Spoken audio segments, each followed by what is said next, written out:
Hello, lovely friend. I am Dr. Mary Barson. And I'm Dr. Lucy Burns. We are doctors and weight management and metabolic health experts. and this is the Real Health and Weight Loss Podcast.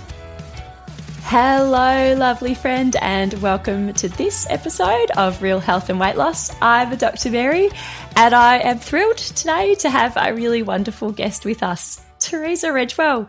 She is a really inspiring member of our beautiful community who has gone through a remarkable transformation from struggling with her weight, struggling with knee pain, low energy, to some fantastic weight loss and some fantastic changes in her health. And what I love about Theresa's story is that it's one of real sustainable success. So I can't wait for you to hear how she made it all happen and how she made it simple, life-changing adjustments. Welcome, Theresa. How are you? I'm very well, Dr. Mary, and thank you. Thank you for inviting me on your podcast. It's quite an honour and a privilege, and I'm very pleased to share my story because I'm incredibly proud of what I've achieved, but I'm also so grateful for what you and Dr. Lucy have been able to offer me and has led to this transformation. I'm just over the moon, so thank you. Oh, you're most welcome. We are so grateful that you have come to share your time and energy with our beautiful listeners today. I would love for you to share your story, perhaps talk about, where did you start on your health journey and, what were some of the key issues and problems that you were facing back at the start? Well, I think from listening to your podcast, I'd often I did binge listen once I found you, and I would think I'm not alone. This is the same story that so many women, particularly postmenopausal women, have, and I would often hear myself in people's stories. So I think my journey has been very similar to people. I've ridden the roller coaster of weight up and down, and without sounding like a mature person, for most of those early adult years, that was all about looks. It was fitting into a certain size pair of pants and all of that sort of thing. And I've done everything. I listen to your podcast and hear people say, I've done this, I've done that. And I think, yep, I've done that, I've done that, I've done that. And I suppose I came to a place where I was just sick of myself and sick of how I felt. I felt big and tired, and I had incredible knee pain, which I thought would be for life. It was so bad it would keep me awake at night. And I assumed if I lost a few kilos, it would probably get better. And then there was a lot of media around Ozempic, and I thought, is this my journey? And I'm not judging anyone who's or has done Ozempic by any means, but I thought, for me, is this the next thing? And would my doctor even give it to me? And all of that. So all of that was going through my head. And there was at that time a lot of media around the shortage of Ozempic or the related products. And I was just scrolling, as you do, and an article, and I wish I'd kept it now because it may have been your article, I'm not sure. An article popped up, as it does, mind-reading social media, about what to do if you can't get Ozempic, as in people who were trying to use it and then couldn't get the supply and all that sort of thing. And I thought, I wonder what you do if you can't get Ozempic. So I opened up the article, and it was basically a low-carb lifestyle. And I thought, why wouldn't you just do that? Why not? And as I say, I'm not sure if it was your article, and I have searched, and please tell me if it was, but how all of those algorithms fit together, I landed in your website, and it just seemed perfect. 2 lady Australian doctors, so there was credibility and familiarity in a sense, being Australian, and a beautiful product. 4 weeks, start now. And I was absolutely sick of being big and tired and not sleeping and all of that. And I thought, I've done everything else. Why not do this? So I signed up for the 4-week program, and full transparency, it was to lose weight. That was it. Just wanted to get those kilos off. And I went to the green list. I'm very much a tell me what to eat, I'll just eat that. And then so I signed up for the 4-week program, and I remember being absolutely shocked at basically you always say, you're the boss of you, but here are some guidelines. And those two that really I did shake my head at was one, no snacks. I thought, no snacks? Like, that's completely news. No snacks, and don't eat if you're not hungry. And I thought, what is this magic? I didn't get this big by not being hungry. So I thought that was a bit crazy. But anyway, I followed all the rules. If you've done cabbage soup diets, you know the rules and you just stick to them. So, Dr. Mary, I am absolutely astounded that within 1 week I had no knee pain. Now, that was not my agenda. I thought I'd need to lose significant weight or was facing a knee operation. That was not my purpose at all. And I remember after about a week thinking, my knee doesn't hurt. This is weird. And weeks later, my own GP said, oh, that's all the information's gone from your body. Like, oh, yes. Why didn't you tell me this?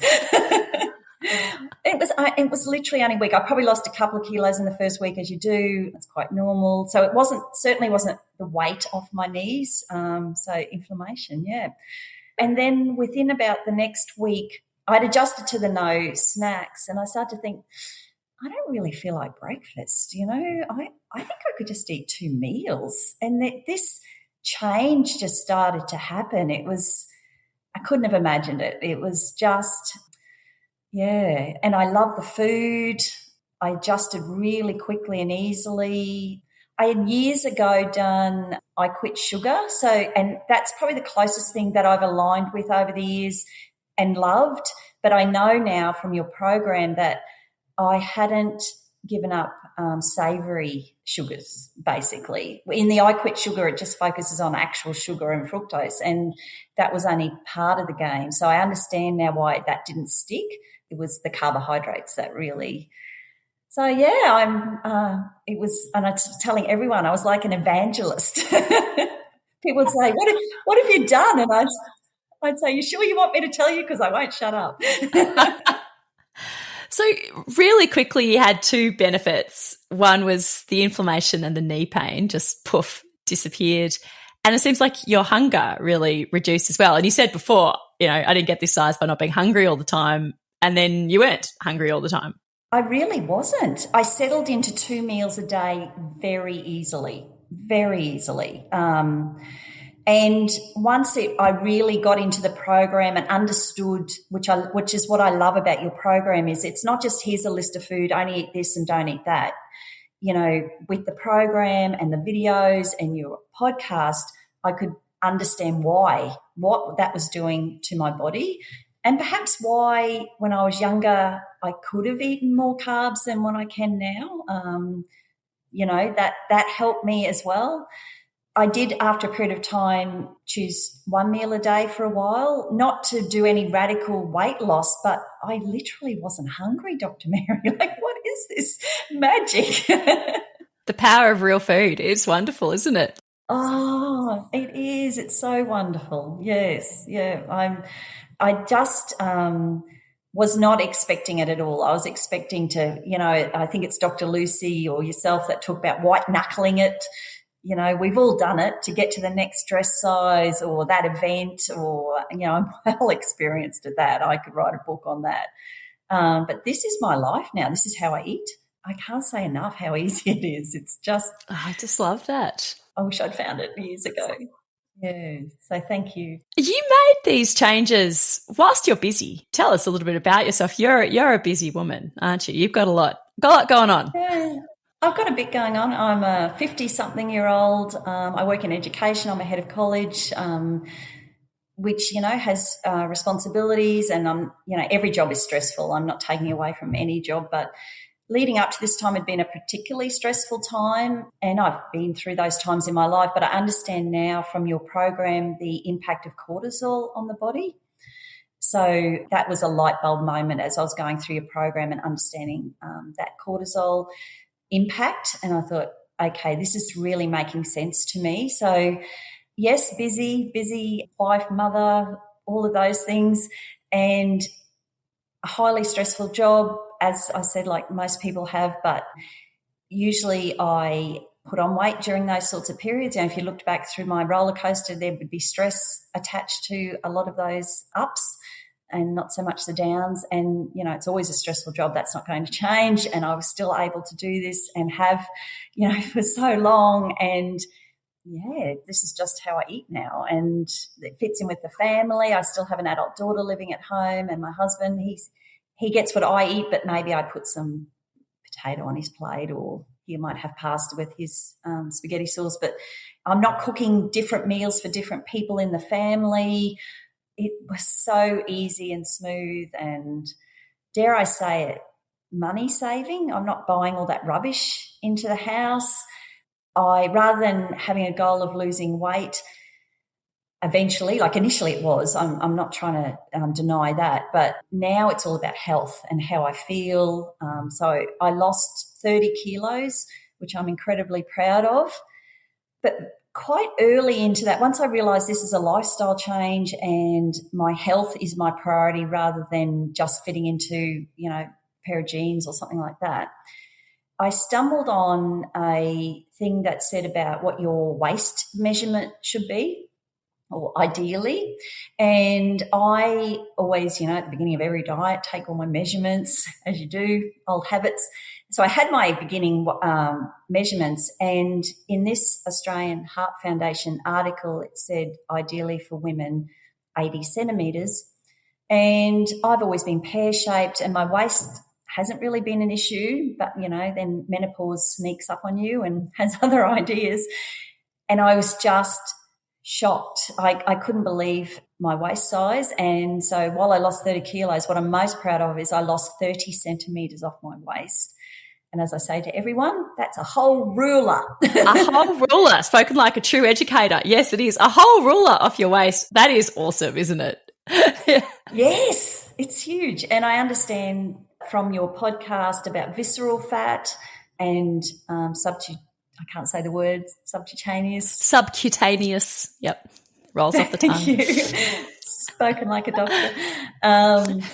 So that understanding of visceral fat on your health, that's a game changer for me, because I now want to live a long, healthy, active life. You use a term for it about longevity and health, and so I don't want to be the old person sitting in a wheelchair for 20 years. I want to be able to run around with my grandchildren and all of those things. So I'm really proud of that. Yes. Oh, you should be. And I'm interested, you said that it started off like a diet. You know, you were approaching this with the goal of weight loss, and it had your diet hat on, and you are an accomplished dieting, aficionado. Yep, like so many of us out there.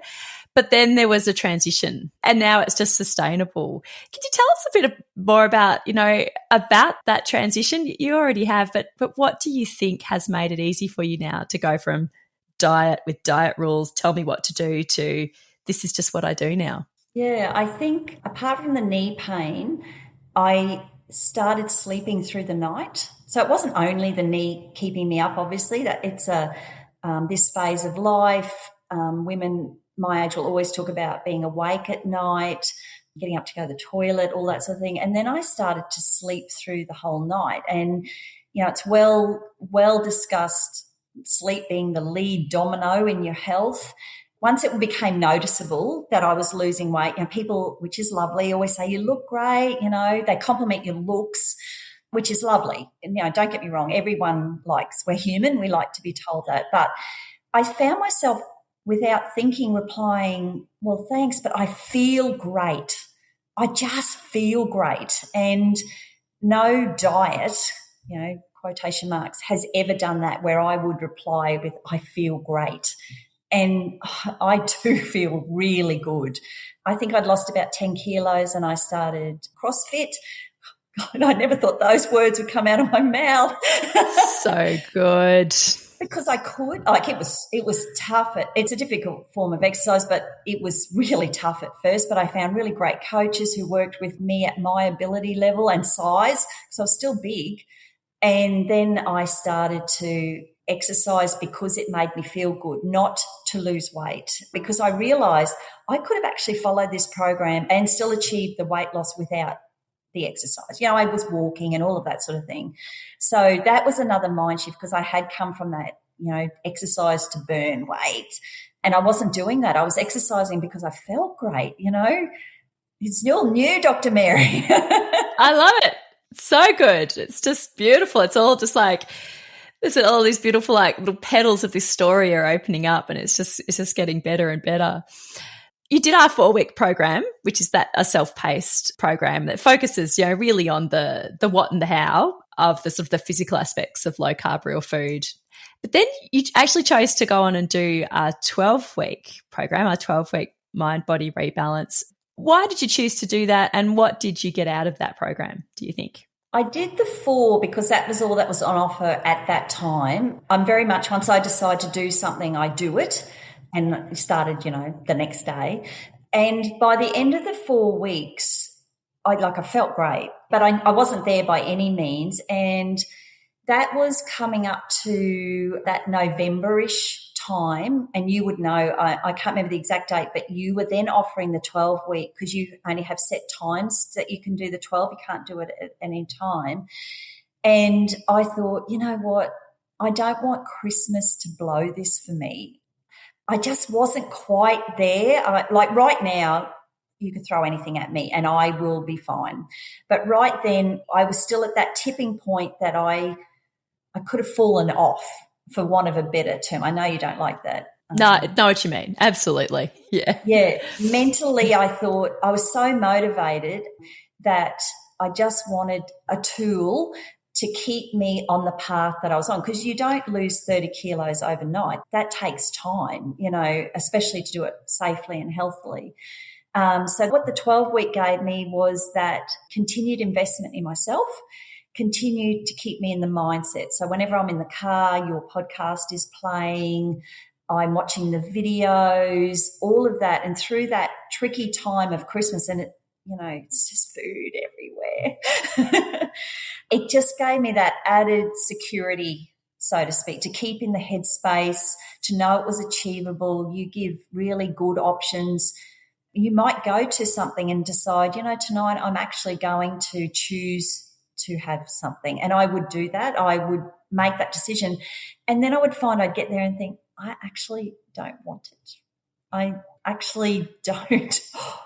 Or if we fast forward past Christmas, I was away at Easter with friends and we were traveling, and I'd made the decision, which you often talk about in your podcast, I'd made the decision that at Easter, all I wanted was a dark chocolate Lindt ball. That was living in my head. I made the decision. There's nothing wrong with it. And that's what I'm going to do. And we got there and I had the Lindt ball and I was so disappointed that I had to have a second one, because I thought it just did nothing. It wasn't this glorious, overwhelming, pleasurable experience that I thought it was going to be. I actually had a second one, not as an excuse to have a second one. I thought, that's not what my mind has been telling me the experience would be. So I thought, you know what? That's just how it is. I just don't eat these things anymore. And I remember in your one podcast, Dr. Lucy spoke about how I think that her children are vegetarian, and when they're at a barbecue, they just say, we just don't eat meat. And I thought, I do that with soft drink. Years and years ago, I had stopped drinking soft drink because I can't moderate it. And I thought, I do that. I do that already with soft drink. I could just do that with everything. And that was a real light bulb moment for me I just don't eat that stuff anymore. And I genuinely, hand on heart, I'm not looking for it anymore. It's food freedom. That's what it is. Yes. Food freedom is glorious, isn't it? You don't have that mental chatter. It's just easy. Yes. I'm so pleased that you have that food freedom. And look, I don't want to mislead anyone. If we go to a beautiful restaurant and there's something on the dessert menu and I've thought about it in advance, I always think about it in advance, I might choose to have a little bit of something. But I honestly often, the next day, once I woke up and I said to my daughter, yeah, I shouldn't have done that. My body spent all night saying, we don't eat like that anymore. No, that's right. That's true. But you can go off plan if you want to, of course, but you do always feel a little bit cruddy afterwards. Yep. Oh, very much, very much. And I don't get those, if I do, so say if I was example to have something a little bit sweet for a dessert, it might be a special occasion, I don't wake up the next day craving eating all the food, which you asked me about going from the 4-week to the 12-week. And I think at that time I would have been vulnerable to that. You know, if I had a little bit of something, I might have wanted all the somethings. And I think by sticking with the 12-week, it allowed me to go through that process and that adjustment where I don't anymore have that feeling of vulnerability of, or if I have some, I'll want all of it or anything like that anymore. Mm. So you're 6 months on now, 6 months on, 30 kilos down, feeling good, food freedom, sleeping better, knee pain better, all of these fabulous things. Your whole relationship with food has been transformed. So you are absolutely smashing it, which is amazing. Thank you so much for sharing your story. I'd like to know, have you got any, what's the best advice you've got for people out there who want to make healthy changes? Oh, I think it's looking past the scale weight. It's looking past the size on the tag on your clothes. It's investing in your body. You only get one chance at it. And most people in their lives have known people who've fought illnesses and disease, and I don't take that for granted anymore. I only get this one body, this one time. I can't go back and change the past, but I can certainly change what happens in the future. I definitely want that body to serve me well. So when I exercise now, for example, burpees, they are about falling over and getting back up again. And that for older people is a real thing. So I'm not claiming older people yet, but I'm investing in it now. And just the way I feel, if you could bottle it, it'd be worth millions. And I've never, ever lost weight in the past. And I've done all the things and lost all the weight and then found it again. I've never, ever in those times said to anybody, I feel great. I feel amazing. And I do right now. Right now it's after work of an afternoon and I feel great. I got up very early to exercise. That's what I choose to do. It suits my lifestyle. And I feel really good. And I think that's what I would want people to understand the most is what impact rubbish food has on our bodies. And I definitely took that for granted in my early years. Yeah. Mm-hmm. and not necessarily just carbs. It's just what I tell people now, because you do get a bit of judgment, low carb, you don't eat potato. What I really tell people is I actually don't eat ultra-processed foods. If it's in a packet, I don't eat it. That's really the shift that happened for me. It's not so much about the vegetables. It's that ultra-processed food that's highly addictive, highly satiating. You can't stop literally because that's how it's designed. And I just don't go there now, and I don't want it. I look at it now and just see it as rubbish. I don't look at it and think, I wish I could have that, or I'm not allowed to have that. I don't want it. I don't want it in my body, and I know what it does. I love that. Thank you, you absolute legend, for sharing your inspiring story. You're smashing it, and I think sky's the limit. I could just see you continue living your best life for many, many, many, many years to come now. So thank you. Thank you. You are a fantastic ambassador and a great success. Thank you. I've enjoyed talking to you and hope that my story can perhaps inspire somebody else, and know that if I can do it, anyone can do it, because I love the food. Wonderful. Bye-bye now. Thank you, Dr. Mary. Bye. The information shared on the Real Health and Weight Loss podcast, including show notes and links, provides general information only. It is not a substitute, nor is it intended to provide individualised medical advice, diagnosis, or treatment, nor can it be construed as such. Please consult your doctor for any medical concerns.